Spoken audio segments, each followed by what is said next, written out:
Good afternoon. I'm very lucky.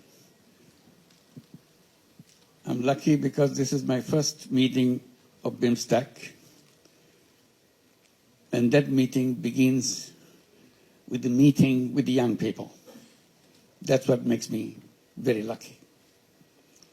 All along, I tried to get inspiration from young people, and that helped me to move in the direction that I see in the eyes of the young people and the hopes and aspirations of the young people. That has driven me all along. So I'm very happy that this BIMSTEC journey for me begins with the young people. In this brief presentation, I'll just talk about some of the highlights of my story, how it went. But Excellencies and ladies and gentlemen, and my young friends, first I must express my deep condolences for the tragedy that's taken away so many lives in Myanmar and also in Thailand.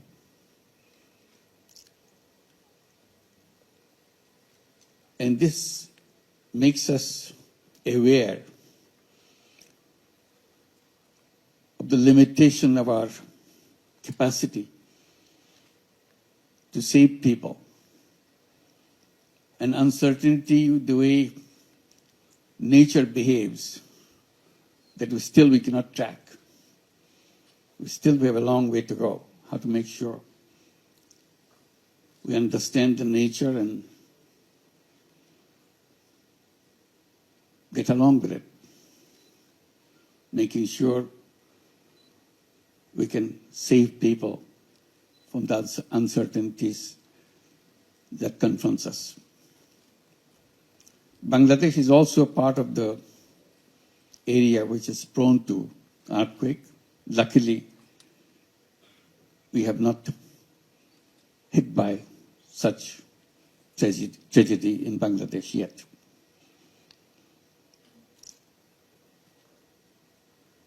I'll just give an idea how I got into the things that I have done in the past. I was just mentioning to His Excellency Minister of Social Development that I used to teach in the USA, in Middle Tennessee State University, back in end of 60s and beginning of 70s. I was mentioning because I was surprised to see in my class, almost 1/3 of the class are Thai students. That's not what I expected when I began my teaching job. But I became very close to them. One reason was they are doing very bad in exams. Not because they're bad students. They're very good students. But they couldn't write in English. So I gave them a formula how we overcome that problem. That I'll say, you write in Thai, don't have to worry about it. Don't have to write in English. I'm not your English teacher, I'm your economics teacher. So they will write in Thai, and I'll pick one of the Thai students to come to my place and explain to me, read it, and explain to me what the student is writing about. If I see that it's written in the right way, he gets the grade. So I became a good friend of all the Thai students, of course. So that link lingered for a long time. And I left USA just because Bangladesh became an independent country in 1971. I left in the June of 1972 to come back to Bangladesh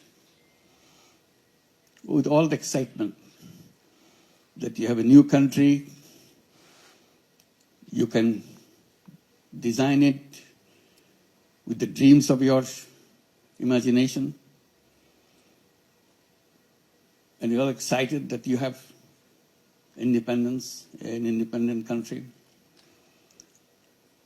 So I was trying to see what I can do in that journey. But very soon, all the excitements of creating a new country started disappearing because Bangladesh was sinking very deep into economic troubles. By 1974, we had a terrible famine in the country. We read about famine in the textbooks, in the history books, but never see a famine around you. Now we have the experience of seeing a famine. You're coming from the United States with all the excitement of moving forward. Now country is sinking in depth, unimaginable depth. You see dead bodies on the street. It's not a disease, it's not COVID-19 which made them die. It's just not being able to have a fistful of rice to keep them alive. So as a young person, you start wondering, what good is this university where I'm teaching is all about? You can teach all the brilliant theories in classrooms, walk out of the classroom, you see dead bodies. So it unnerved me completely. I didn't know where to begin, what to do. I did little thing here, little thing there, didn't work. Then I decided, Bangladesh is too big for me. I'm a small guy. I can't do anything for whole Bangladesh. But I can do something for the village next to the university campus. This is a very interesting university, beautiful new university, but located in the midst of villages, not in the city, in an urban setting. So I decided this tiny village next to the campus is my Bangladesh. I'll do everything I can to make sure this village remains away from the deaths from hunger. Not only this year, next year, a year from now on. So all the imagination that you have with a good economic life, I tried to bring in my ideas, how to build this, create those situations in this village. I did little things again to see if I can be helpful to people. Then I realized the village is too big for me. I can't do anything for the whole village. So I started paying attention to individuals. That's a long story. When I started talking to the people in the village, get to know them, they look at me with suspicions because I'm coming from the university, which is just next door. But still, you're a kind of quote-unquote foreigner. Luckily for me, I could speak the local dialect. So that way, there was no language difference. So one particular event took me to take a next step. Woman I met, she was a victim of a loan shark. She did a wonderful job, but the benefit of her job is entirely taken away by the loan shark who provide her the money to buy the ingredients for whatever she is making. And the loan size was just over $1. That's a loan. But that $1 loan kind of made her into a slave labor. And instead of overcoming the problem, she became a slave labor because whatever she prepares, the condition of the loan shark is, you have to sell anything you produce to me at the price I decide. Imagine that. So in the conversation, I said, if I give you the dollar, can you produce and sell it in the market? She was not familiar with the market. She said, I can try. So that was my first loan I gave. Gave her $1. I said, you have to pay me back. But whenever you can, I'm not going to force you to do anything. And the results I got from her kind of made me think, if $1 can do such a thing, why don't I do more? And I still have lots of money in my pocket. I'm coming from the United States. I was teaching there for several years. My pockets are full with dollar. So that was the beginning. And it led to step by step, not only just lending money, but raising questions, fundamental questions. If this money, this dollar can change one person's life, and you get your money back, why don't we do more? I go to the bank in the campus. It's a newly built campus, newly built banking offices.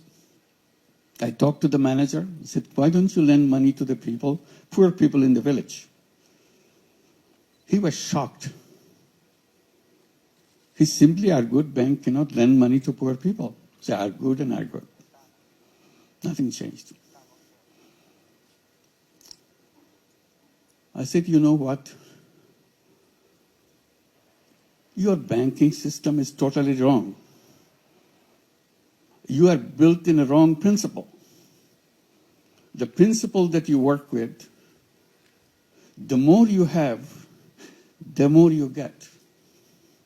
So you're always looking for the guys who have more, so that you can give them more. I said, that's kind of reverse of the actual principle that you should have. Actual principle should have been, the less you have, the more attention you get. My first responsibility is to go at your door to serve you. You don't do that. As a result, you create this problem for the whole village and for the whole country. Now I see it's the whole world. Same banking principle.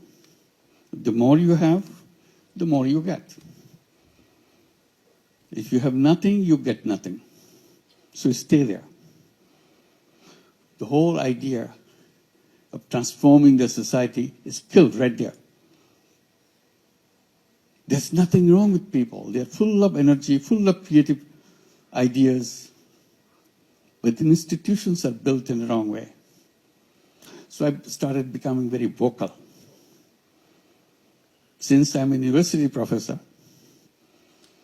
I'm quoted in the press. I make it very, very sharp. People laugh at me. This crazy guy, don't understand any business, any banking. He keeps talking loud about something which cannot be done at all. Poor people need jobs, not money. I started answering that question. I said, money is more important than job. That became another root of my arguments, and I continue to do that. But for the time being, I'm saying not only banks should be made in a way that you should be focusing, started doing business at the bottom first and then gradually move up. To make it more focused, I started saying not only credit is important, it should be considered as a human right. People say, what bank loan has got to do with human rights? I said, everything. Right to live, right to shelter, right to health, right to health. These are recognized as human rights. You cannot achieve right to food, right to shelter, right to health, all these, unless you establish right to credit. The moment you have the right to credit, others will be established by themselves, by people themselves. You don't have to bring it from outside, because credit leads to income. So that continued. I said, since bank doesn't give the money, why don't I create my own bank? So that is another route. We started with that $1 loan.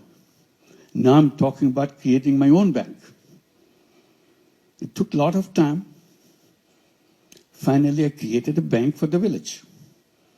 Called it Village Bank. In Bangla, we call it Grameen Bank.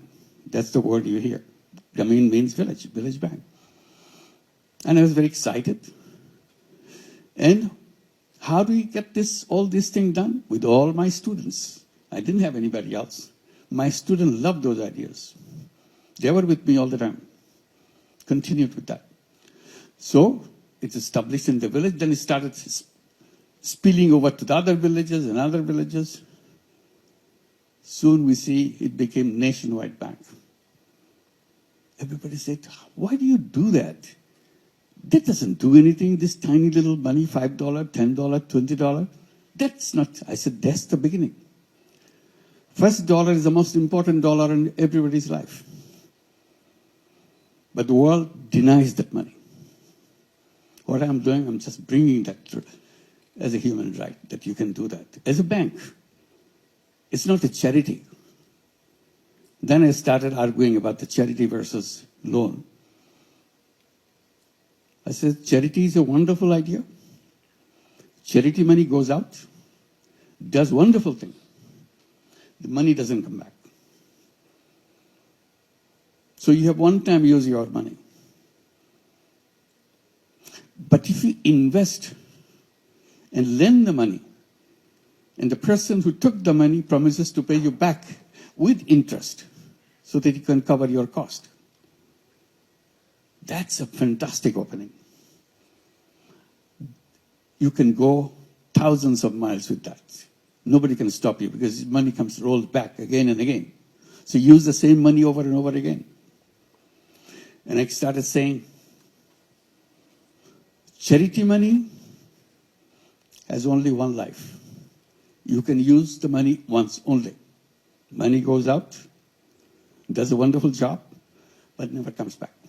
That's called charity.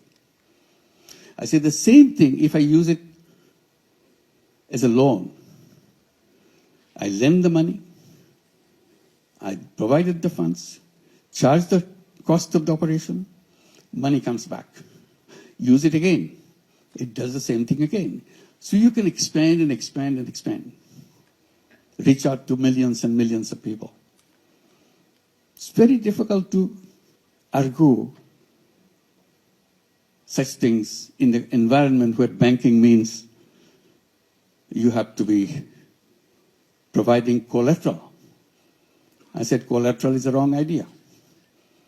It's a wall built to deny poor people access to bank. That's the only purpose. How dare you say that? I said, say it because I don't have collateral in my system.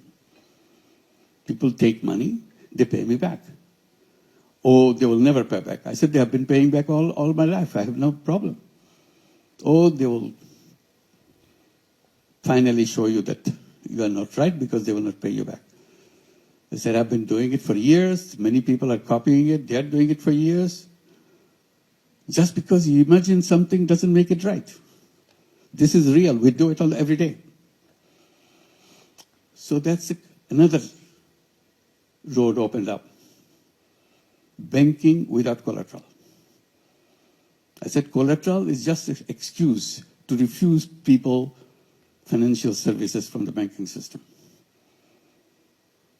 If it can work without collateral, why do you need a collateral? Then people say, oh, Bangladesh is a crazy country, funny country. You can get away with this kind of thing and people listen to you. I said, no, not Bangladesh alone. Now it's spreading in many countries. Right now, it's a funny thing. It's working in the United States. 35 major cities in the United States have Grameen program called Grameen America. They have over 200,000 borrowers, all women, 100% women. In Bangladesh, it's about 95% women. In the United States, 100% women, not a single man in the whole system. Last year, we lent out over $1.5 billion in tiny loans. In tiny loans in the United States means under $1,000, $500, $700, and so on, and expanding. Very soon, we'll be arriving at a situation where we'll be lending out over $5 billion a year. That's the spread going. So this is, again, you're challenging the system to change the world. You cannot create a world with the same system. If you want to change the world, you have to change the system. There's no other option for you, no matter how you argue with it. If you go by the same road, you'll always get to the same destination. If you want to go to a new destination, you have to build a new road. So that became another issue. We continued with that, and when we have this system working in Bangladesh, we saw problems with children, healthcare, education. So we started adding these things. First thing we did about toilets. Poor families don't have any toilet.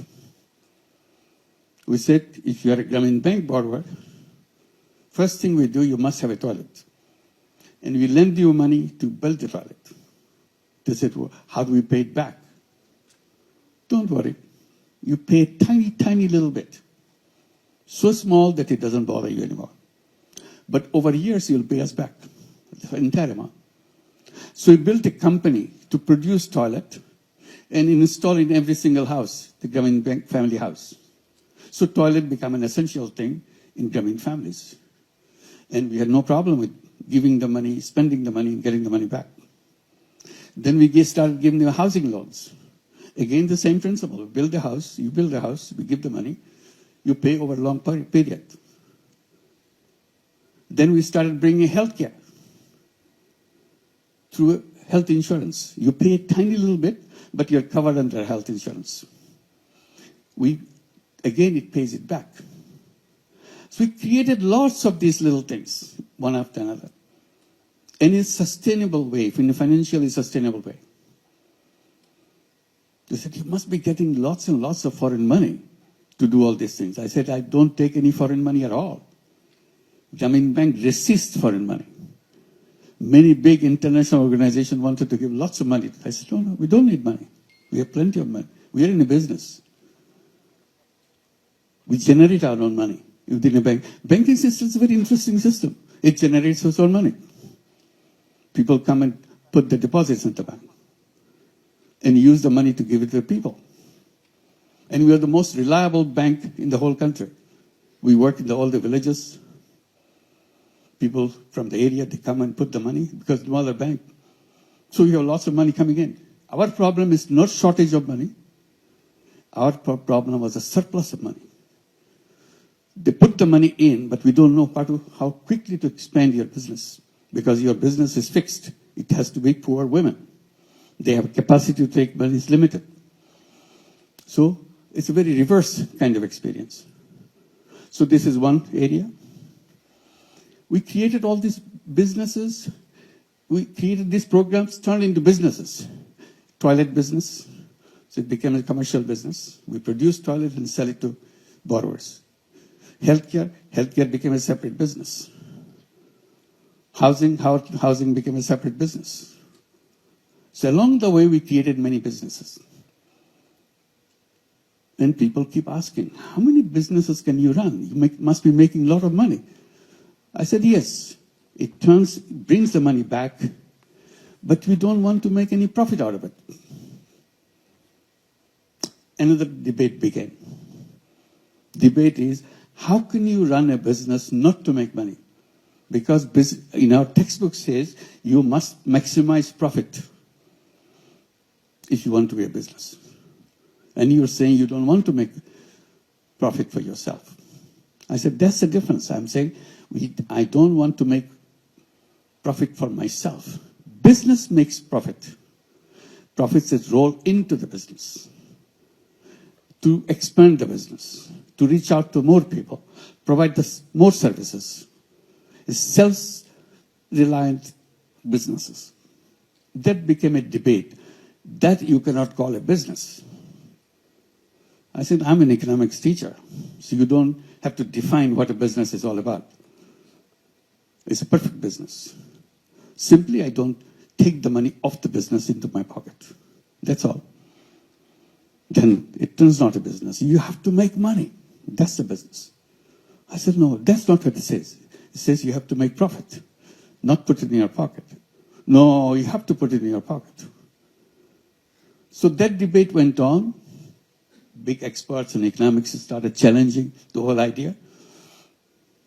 I said, okay, it doesn't fit into your idea of business. This is a new idea of business. So I needed a name to define it as a new business. So I started calling it social consciousness-driven business. When I mention it several times, it looks too long for me. So I simplified it, called it social business. What is a social business? Social business is a business to solve problems rather than make money for yourself. Oh, then this is not a business. Business is not supposed to solve problems. Business is supposed to make money for yourself. I said, this is a new kind of business. Do you have a problem with that? If you have a problem, you don't go do it. I have no problem, I do it. So I created social businesses. And one after another, we created many, many social business, became nationwide businesses. Very interesting thing is, some international companies, global companies became interested in the concept of social business. They wanted to build social business, taking us as a partner. So we agreed. So we could Danone, Uniqlo, and many other such companies. So another class of business created, social business. Said the world is stuck. And it cannot free itself from the old thinking. In old thinking, you are destroying this whole world for yourself. I said, old thinking has created old civilization, which you are going through. And I repeatedly underlined that old civilization that we are going through, the present civilization that we are going through, is a self-destructive civilization. It will destroy everything. And that's the path we are going. If you want to survive as human being on this planet, I said we have to create a new civilization, which will be, the features of new civilization has to be very clear. First condition of the new civilization, the businesses should not be greed-driven. So greed part has to be squeezed out in the new civilization. Greed will destroy us. Why? Because whatever, all the things that we talk about, we promise as a government to see this is what we're doing. Our country is moving forward, our GDP is growing and all that. Growth rate is so high. So what? All the wealth this is generated gets concentrated in few hands. They become richer, richer, and richer. And we call it development, we call it growth, we call it fantastic economy. But that's, you are planting the seed of your self-destruction. Unless wealth is shared, you cannot sustain a society. Concentration of wealth equals concentration of power. And you start concentrating power and deprive the power for the people in the ground, that society will collapse sooner or later. That's it. This is one reason why the civilization cannot sustain. On top of it, we are destroying the planet through environmental side. We created the world where consumption is the king. You buy, buy, buy, consume, consume, consume. and in the process, create waste and waste and waste. If not anything else, the whole waste that we generate every day will put us into grave of waste.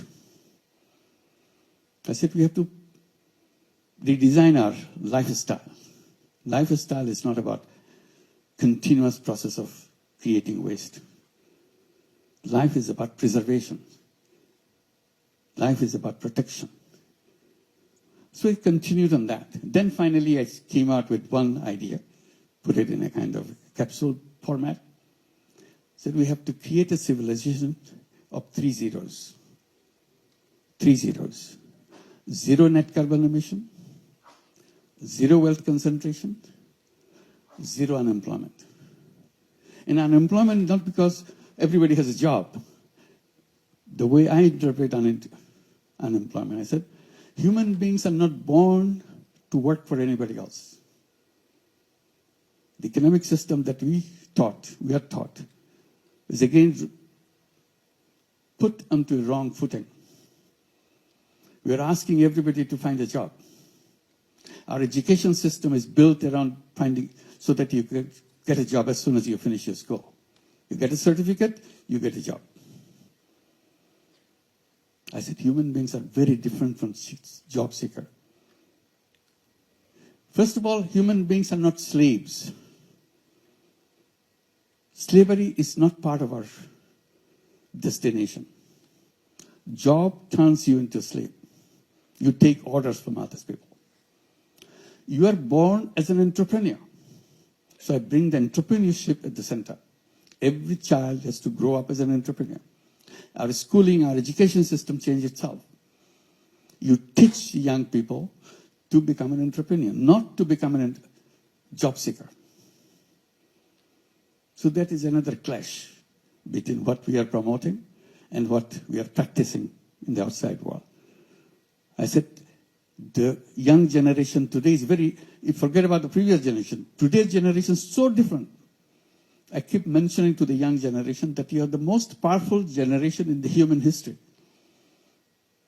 And you are taking this most powerful generation and put them into work for somebody else. Take orders from somebody else. They're filled with ideas. If you free them. Now you're forcing them to get shot because otherwise they're going to survive. Because you have not provided those things. So that's where we say we have to be entrepreneurs. So 3 zeros. 0 net carbon emission, 0 wealth concentration, 0 unemployment. And then we started encouraging young people between 12-year-old to 35-year-old to create what we call 3-0 clubs. 5 young people get together, create a 3-0 club. What do? Each one of you transform yourself as 3-0 person. I do not contribute as a person. I do not contribute into carbon emission. I do not do anything which contributes to carbon emission. It's my lifestyle issue. I create a life where I don't do that. I do not create any waste. This is part of my commitment as a member of the 3-0 Club. I do not practice anything which will lead to wealth concentration.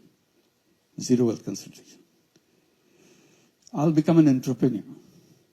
I do not contribute to job seeking, working for somebody else. So these are the 3-0, I become a 3-0 person. So this is the direction I want to go.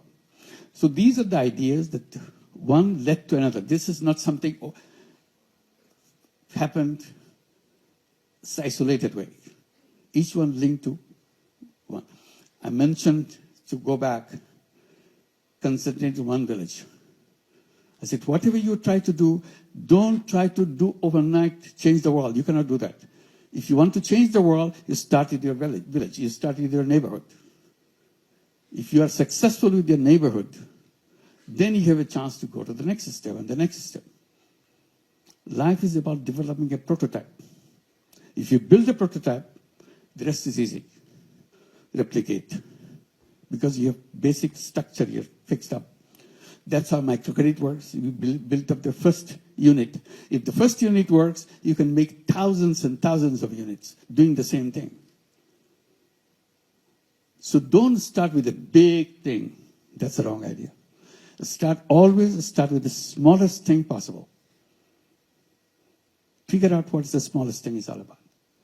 And you do that. If you're successful with your smallest unit, you can conquer the world. The rest is easy, just by repetition. So this is where we are right now, and trying to see we can address the people's attention to change their views, because the whole problem is created by the way we structured the civilization for ourselves. Unless we redesign it, we are stuck and we are finished. So that's the world we see. We have the alternative. It's not that it's a kind of terrible thing. It's not a terrible thing. Simply become aware. It can be done in a different way, in a better way, in a sustainable way. That's the direction we want to go. And that's where young people get excited, because they have lots of creative ideas. Somehow we put a tab on it, put them under wrap, open it up, and young people dare to be themselves and get into a mission that we have to create a world so that the whole human community survives. Otherwise, we're in grave danger. So I'll stop here, and I guess I'm supposed to take some questions. I'll be very happy to do that. Thank you very much. Thank you very much. His Excellency will gain not only valuable knowledge, but also meaningful inspiration to pursue business with purpose, to ourselves, to the countries, and to our region as well. And now it's time to open the floor for Q&A before the photo session. Okay, so anybody, any questions are welcome. Please raise your hand for the question. Yes, please. Thank you.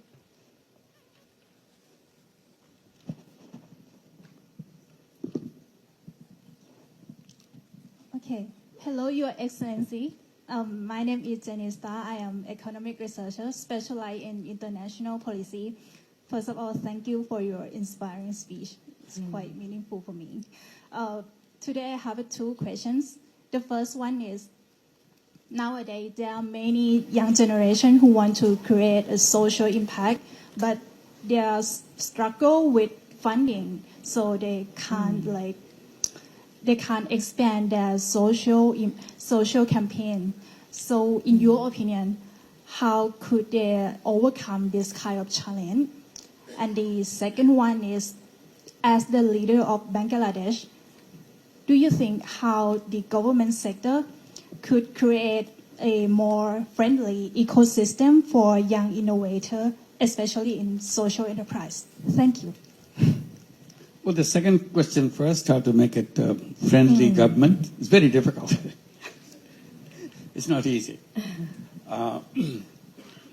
We are hoping, at least in Bangladesh, we can move in that direction. Because the people's perception in Bangladesh government is a kind of a terror machine. You create trouble for them. Its purpose of the government is to create trouble, not solve your trouble, but to create new trouble for you. So if you see a government guy, you stay away from him.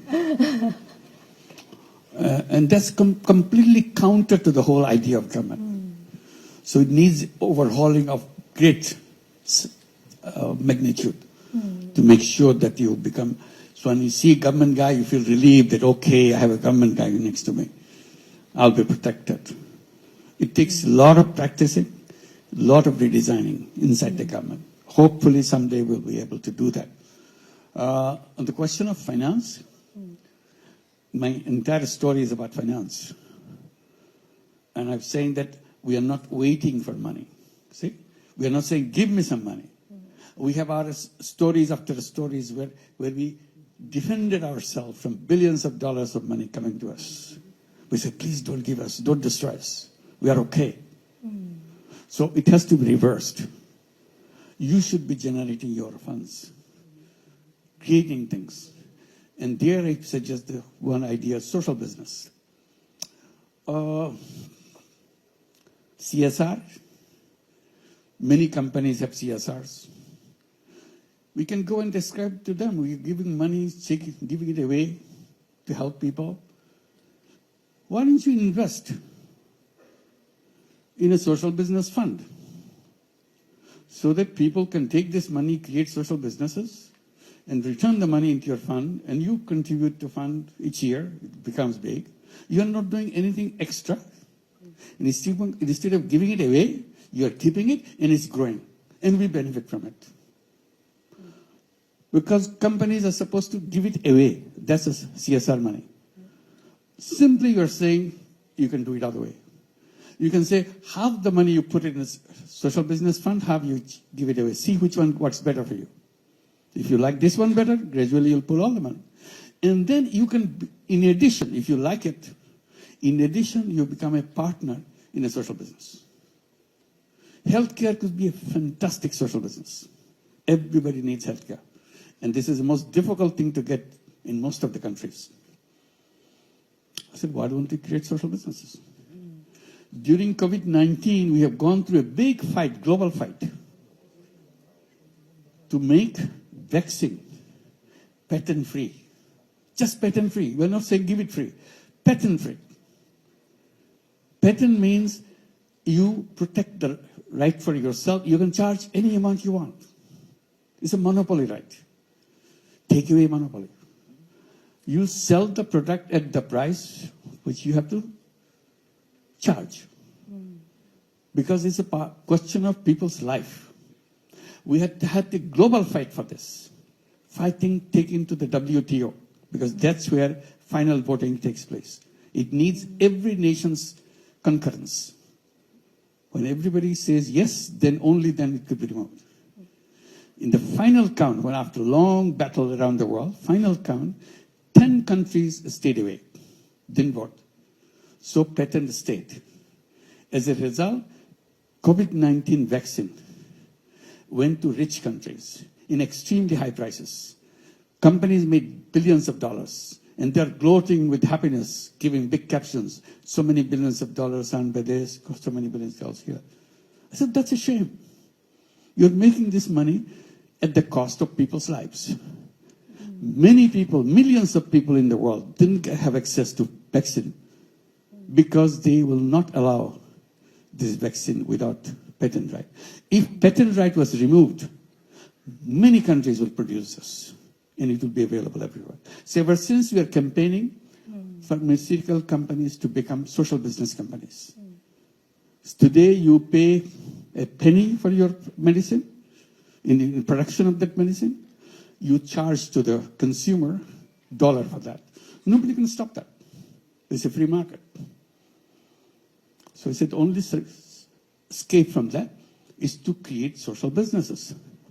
Where would the social business come from? From me and from you. If you agree, we do that.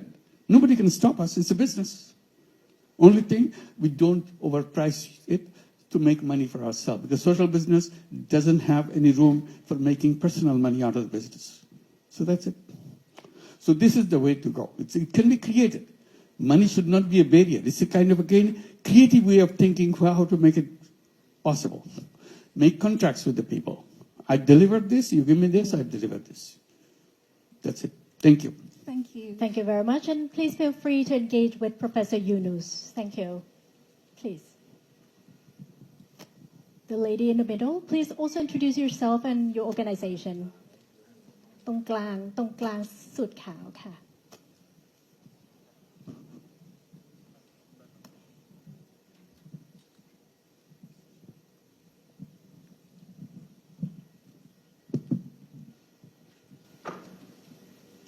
First of all, Salam Alaikum. Good afternoon, Prime Minister.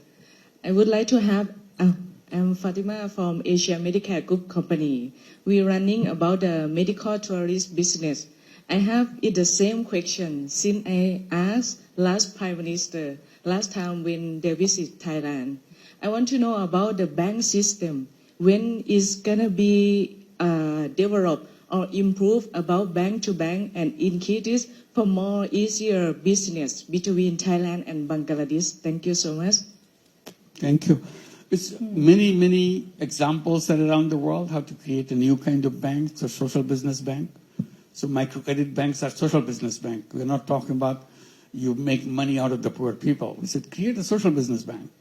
If you want to make money and still lend money to the poor people, that's fine. It's allowed. But better still, it could be a social business, so that you do that not to make money for yourself. You do that because you want to help people to transform their own lives and give it a thing. And we keep saying that, like in the universities, in the colleges where students come, I'm saying they should be entrepreneur. In every school, they should have a social business fund. So the students who will become entrepreneurs, they'll come with a business idea and go to the school fund to try it out, practice it. It's a tiny little model that they would like to do. And if it's successful, they can attract funding from other people. But the school should be able to provide this funding so that you can start a new idea while you're still in school. Because that's where you should be preparing yourself as an entrepreneur. And people say, why should they do for social business? I said, at this time, I'm not saying it should be all social businesses. They can do money-making businesses too, but the fund should be there so that they can practice it. But I'll encourage young people to solve the problem of the world. They have to have a mission, purpose of life. Purpose of life could be, I will make lots of money. That's my purpose of life. Okay. But another purpose of life, I will change the world. Things that happen, they don't have to happen, because I will come up with an idea which removes all these problems. And history will record that I made this thing, and as a result, the world has changed. People's life has changed. So give people challenges, young people challenges. Young people love challenges. But you're not doing that. All you're saying, get ready so that you know how to appear in the interview board, how you dress yourself, how you answer questions so that you impress, so that you get a job. We are not job seekers. We are human beings. We are full of entrepreneurial capability, full of ideas. That's what the education system should be. Thank you. Thank you you so very much. much. Thank you. Thank you. Yes, please. The lady in the front.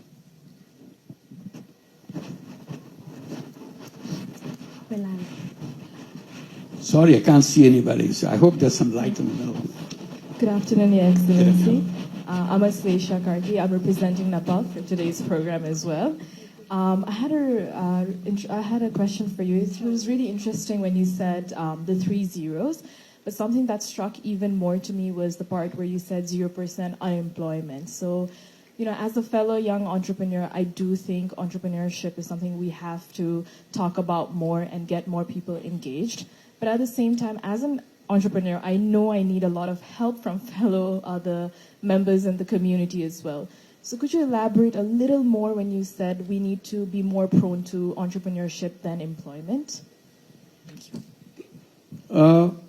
One is you are, as a young person going through this education or whatever experience you're going through, you're always thinking, what is that I'm going to do? Oh, I like this, and I'll become a CEO of this company finally. I enter the bottom, and I'll do that. I'm a very talented person. So that is very attractive.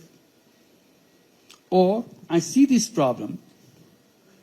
People work very hard, but they don't get the return that they should get because of the system, the banking, because of the system, the legal system. They're pushed away from the mainstream. So I'll create something so that they will go very easily with a happy life. I'll come up with an idea which will transform their life. If I can transform one human being's life, my life is worth living. If I can do it for many, many, of course, that's what I'll feel happy that I have done something which touched people's lives. Otherwise, I can do things, I make money, have a big, exciting life for myself, but people have nothing to do with you. You never had anything to do with anybody. So you have to choose which one you're looking for. So one of the purpose of education is to find your purpose. See, in the entire education system, there's nothing called what is the purpose of your life. They will make you expert in everything, but never ask the basic question, why I'm here? What am I supposed to do? Do I have choices? How do we choose my path? I think that will be the first question in the education system. The day you enter grade 1, what is the purpose of my life? And I search for it as I go. And I battle with my colleagues. I tell my colleagues this is what I do. My friends in the class say, no, I want to do this. Other friends say, no, I want to do this. And my ideas keep changing. Next class, I'm much mature. I know what I want to do. But still, brighter ideas keep coming in the debates and so on. Because this is a fundamental question each class asks itself. And we record it. So the next year we read that, what we used to think about last year. Has anybody changed his mind? Yes, I've changed my mind. This is what I want to do. Record it. So as we go, how our minds develop. Ultimately, I have to find the purpose of my life. It's a very short period. It's not a long period. But within that short period, I have to reach the goal of my life. Making money cannot be a goal of life. But if you want, put it there. I want to make money. Go ahead. But you listen to others, what they want to do. I want to change the world. I don't like the way it happened this way. I don't like the way I don't like the war. I don't like this. I want to create a world like this. That's what it will happen. Imagination. That's the key word for every young person. Imagine. Imagine the world that you want to have. Imagine what you want. That's the part of your growing up. By the time you're mature, you're ready to go, you have your ideas matured. If you imagine, whatever you imagine, it will happen. If you don't imagine, it will never happen. Imagination is a big part. That's the most important ingredient in every single human life. Imagination. Thank you.